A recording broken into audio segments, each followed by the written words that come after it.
Welcome to Seek Reality with Roberta Grimes. Joyous conversations about what the afterlife evidence and modern science combine to tell us is true about our one reality. You have nothing to fear. You are eternal and you are perfectly loved. Knowing the truth changes everything. Now, here's Roberta. Welcome to Seek Reality. I'm Roberta Grimes, and I'm so happy you're with us today.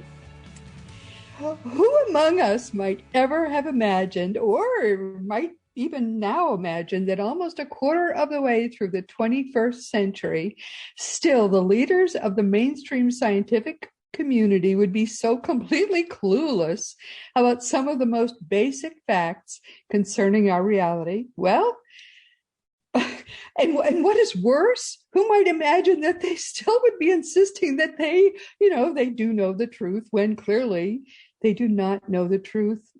You probably find what I'm saying to be incredible. I would too if I were not right in the middle of it. But just about a century ago, the leaders of the scientific community established what they then were calling the fundamental scientific dogma of materialism. And yes, back then you really could find those words in print. So from then on, the university's scientific departments would not have to teach anything that they considered to be not material. And the peer-reviewed scientific journals would not even have to consider any articles that dealt with anything that they considered to be not material. So, oxygen is okay because it interacts with matter and it's on the periodic table. Consciousness, on the other hand, is assumed to be kind of woo-woo and therefore not okay to study. Can't study that. No, not sufficiently material. My dear friends, today our guest is your host. We don't do this very often. I generally think you'd rather hear from our truly wonderful expert friends. But with Seek Reality Online now up and running for a month or so, I've made a point of manning the support emails, so I have learned a bit about how to help you better use the new website.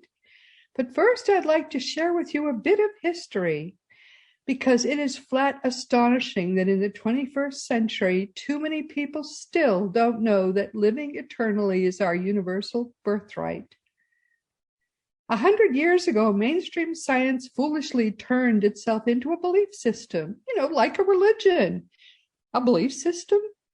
Because anything that is governed by a dogma is a belief system by definition. How is the word dogma actually defined? Here are some sample definitions. Dogma, a principle or set of principles laid down by an authority as incontrovertibly true, or a belief or a set of beliefs that is accepted by the members of a group without being questioned or doubted. Or how about this one? A principle taught or advanced for belief as by a religious or philosophical group. If none of that sounds very scientific to you, then join the club. Every definition of the word dogma that I can find is like that. It's squishy beyond belief. Of course, they won't talk about materialism as their dogma now, but back 100 years ago, you absolutely could find those words in print. And to this day, that dogma is for certain enforced. And why is it enforced? It's enforced because to this day, the scientific community has a perfect terror of inadvertently finding the Christian God. I kid you not. Pause here just for a moment and let that sink in. I've been subscribing to and I've been reading popular science magazines for more than 30 years, so I can tell you that even as recently as that, they were open enough that they were still pretty clear about the main original reason for the strict refusal of the scientific community to look at not only death-related evidence, but a host of other related topics. It simply wasn't considered to be scientific. When the body dies, the matter dies, so then, of course, you blink out like a light. The split between physical and spiritual studies had been informally enforced back as far as Plato and Aristotle, more than 2,000 years.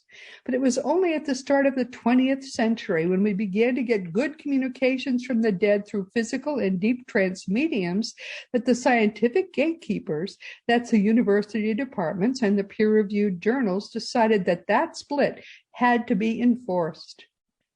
The line, of course, is fuzzy, of course, between what's material and what's not material. It's just that, they see it, then they know it. It's something that they can find. I don't know how you really see it, but they do. However, the problem is this: reality is just not clockwork. It's mechanical. It's not material. It's something that scientists just can't assume that they can find. It's something that it really, it's not a matter-based widget. Reality is not like that at all. They can't determine what's real and what's not real. Science doesn't control reality. Not at all. And the man who discovered that reality is not in fact material is one of the greatest physicists of all time. Dr. Max Planck, who won the 1918 Nobel Prize in Physics, is the father of quantum mechanics, and he's the one who in 1931 said, "I regard consciousness as fundamental. I regard matter as derivative from consciousness. We cannot get behind consciousness." He said these things. He got the 1918 Nobel Prize. They ignored the man who said this. "I regard matter as derivative from consciousness." Everything that we talk about, he said, everything that we regard as existing postulates consciousness. Well, that's a bit of a problem for materialist science, don't you think? Then in 1944, shortly before his death, Dr. Planck said, "As a man who has devoted his whole life to the most clear-headed science, to the study of matter, I can tell you as a result of my research about atoms this much. There is no matter as such. All matter originates and exists only by virtue of a force which brings the particle of an atom to vibration and holds this most minute solar system of the atom together. We must assume behind this force the existence of a conscious and intelligent mind. This mind is the matrix of all matter." I have shown these quotations to practicing scientists. They have not believed that Dr. Planck said these things, but he did. And he said them in the 30s and in the 40s. To this day, they ignore that he said these things. They named the base level where energy is infinite after Dr. Planck, and yet they ignore these most important. He made the most important discovery of the 20th century, and they ignored it. Even Albert Einstein eventually said, "Concerning matter, we have been all wrong. What we have called matter is energy, whose vibration has been so lowered as to be perceptible to the senses. There is no matter." Albert Einstein said that. He also said reality is merely an illusion, albeit a very persistent one. And the great polymath Nikola Tesla, after whom a famous car was named, Nikola Tesla got right to the point when he said, "The day science begins to study non-physical phenomena, it will make more progress in 1 decade than in all the previous centuries of its existence." All of that is a very, as the British would say, sticky wicket for scientists. That old scientific materialist dogma, still strictly enforced by now for more than 100 years, has been shown at this point by such leading lights as Max Planck, Albert Einstein, and Nikola Tesla to be frankly not making one lick of sense. But still, they enforce it. So you see, when you go to seekreality.com and you see Craig Hogan and me telling you on Seek Reality Online, essentially just what these 3 great scientists, the greatest scientists of the 20th century, have been telling you for decades, you're going to see we're not off the reservation. It's in fact modern science that is entirely off the reservation. It's tragic.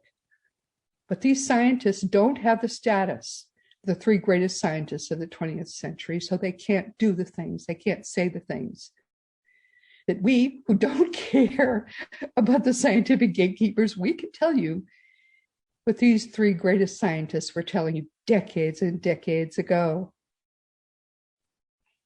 Instead, these poor guys have been out soliciting billion-dollar grants to try to find a source of consciousness inside the human brain. In fact, that's the rough equivalent, when you think about it, of trying to take apart an old transistor radio to try to find the source of Elvis Presley's voice. There are reasons why this is tragic. It's tragic, of course, because it's holding back science. All the science done from the early part of the 20th century forward, they make a good show of it. They try to show that it's important, but there has been no progress made. There's been progress made in tinkering. There's been progress made in, bigger and finer computers and so on and so forth. But basic research science has been at a dead end for more than 100 years. That's a fact, and it's a tragic fact. I mean, we don't have modern breakthroughs anymore, and the reason is they only will look at matter, and matter is not where it's at. I read modern science magazines now as humor magazines, which is tragic. I shouldn't do that. It's really very low spiritual energy of me to do that, because it's like making fun of children, but that's really what it is at this point. But scientists have to make a living. They spend a lot of money on their degrees, and they have to, if people give them money to try to take apart brains and try to find a source of consciousness inside those brains, they have to make a living. What are they going to do? So they do it. They have children to support and then to put through college. I don't blame them. I think it's sad and I think it's tragic. But the people to blame are the gatekeepers. The people to blame are the ones who enforce this dogma, which long since, and by people of the greatest possible credibility, Nikola Tesla, Albert Einstein, Max Planck, they don't listen to these people. Then the ones to blame are the ones who enforce this dogma even now. But there's been so much, quote, science done over such a long period of time that it's at this point, there's no point in even talking about it anymore. They're going to have to go back to the 20s and start over, and they don't want to do that. And the only way to shame them into it, we think, is probably going to be to come up with some sort of an app which allows you to ring up dead Aunt Mildred and get her recipe. When you are able to talk to the dead as if it were just a normal thing, then we will shame them into having to go forward. At this point, still, mainstream science is stuck a century into the past. So we go forward until someone comes up with that app. So to go on and talk about where I started to collect this evidence in the 1970s, right out of college. It took me only about 2 years of reading communications received from the dead through physical and deep trance mediums in southern England and the eastern United States. And that was the heyday, I have to say, of physical mediumship, right around the turn of the 20th century. And it was pretty clear that our lives have to be eternal, because all those mediums were talking to the same places, and yet they were talking from through all these different mediums, and there were no outliers. They were getting the same kinds of information. That was not possible if it wasn't real. So clearly it was real. I totally got it. So once I discovered that it had to be real, all I did was get more and more and more details. I figured out pretty quickly what was going on, but it took me 2 years. But it took me another 30 some years to begin to figure out how that world fits with this world. That was the hard part. And even today, very few people have cared about figuring out where that world is and how it fits with this world. That's a much harder hobby.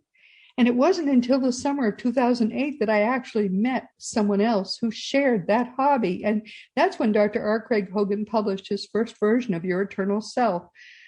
And for me, the rest is history. When I found Your Eternal Self, I met Dr. R. Craig Hogan 15 years ago. I was just floored. I invited him to come and make a presentation in Austin, and we